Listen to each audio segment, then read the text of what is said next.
ምዕራፍ 10 ወንድሞች ሆይ ይህን ታውቁ ዘንድ እወዳለሁ። አባቶቻችን ሁሉ ከደመና በታች ነበሩ፣ ሁሉም በባህር መካከል ተሻገሩ። ሁሉም ሙሴን ይተባበሩ ዘንድ በደመናና በባህር ተጠመቁ። ሁሉም ያን መንፈሳዊ መብል በሉ፣ ሁሉም ያን መንፈሳዊ መጠጥ ጠጡ። ይከተላቸው ከነበረው ከመንፈሳዊ ዓለት ጠጥተዋልና፣ ያም ማለት ክርስቶስ ነበር። እግዚአብሔር ግን ከእነርሱ በሚበዙት ደስ አላለውም፣ በምድረ በዳ ወድቀዋልና። እነዚህም ክፉ ነገር እንደተመኙ እኛ ደግሞ እንዳንመኝ ይህ ምሳሌ ሆነልን። ሕዝብም ሊበሉ ሊጠጡ ተቀመጡ፣ ሊዘፍኑም ተነሱ ተብሎ እንደተጻፈ ከእነርሱ አንዳንዶች እንዳደረጉት ጣዖትን የምታመልኩ አትሁኑ። ከእነርሱም አንዳንዶች እንደሴሰኑ በአንድ ቀንም 2,000 እንደወደቁ አንሴስን። ከእነርሱም አንዳንዶች ጌታን እንደተፈታተኑት በእባቦችም እንደጠፉ ጌታን አንፈታተን።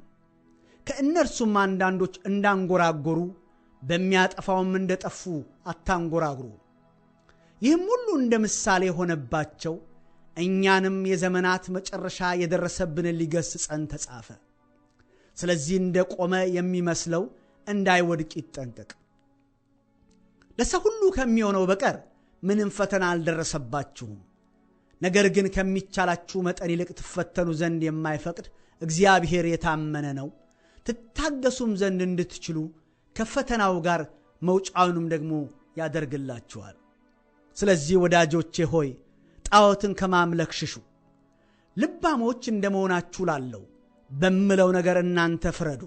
የምንባርከው የበረከት ጽዋ ከክርስቶስ ደም ጋር ኅብረት ያለው አይደለምን? የምንቆርሰውስ እንጀራ ከክርስቶስ ሥጋ ጋር ኅብረት ያለው አይደለምን?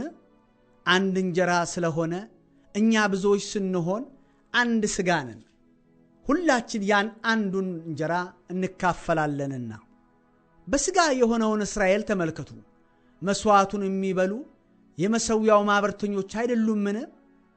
እንግዲህ ምን እላለሁ? ለጣዖት የተሰዋ ምናምን ነው እላለሁን? ወይስ ጣዖት ምናምን እንዲሆን እላለሁን? አይደለም። ነገር ግን አሕዛብ የሚሰዉት ለአጋንንት እንዲሆን እንጂ ለእግዚአብሔር እንዳይሰዉ እላለሁ። ከአጋንንትም ጋር ማኅበርተኞች እንድትሆኑ አልወድም።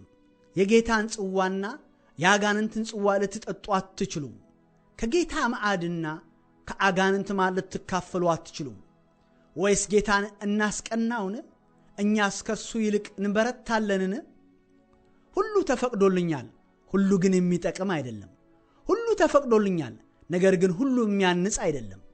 እያንዳንዱ የባልንጀራውን ጥቅም እንጂ አንድ ስንኳ የራሱን ጥቅም አይፈልግ። በሥጋ ገበያ የሚሸጠውን ሁሉ ከሕሊና የተነሣ ሳትመራመሩ ብሉ። ምድርና በእርሷ የሞላባት ሁሉ የጌታ ነውና።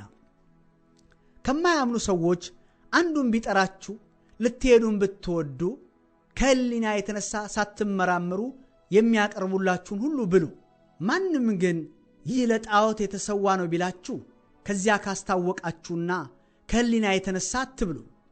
ስለ ባልንጀራ ሕሊና እንጂ ስለ ገዛ ሕሊናህ አልናገርም። አርነቴ በሌላ ሰው ሕሊና የሚፈርድ ኧረ ስለ ምንድን ነው? እኔም በጸጋ ብበላ በነገሩ ስለማመሰግንበት ስለ ምን እሰደባለሁ? እንግዲህ የምትበሉ ወይም የምትጠጡ ብትሆኑ ወይም ማናቸውም ነገር ብታደርጉ ሁሉንም ለእግዚአብሔር ክብር አድርጉት።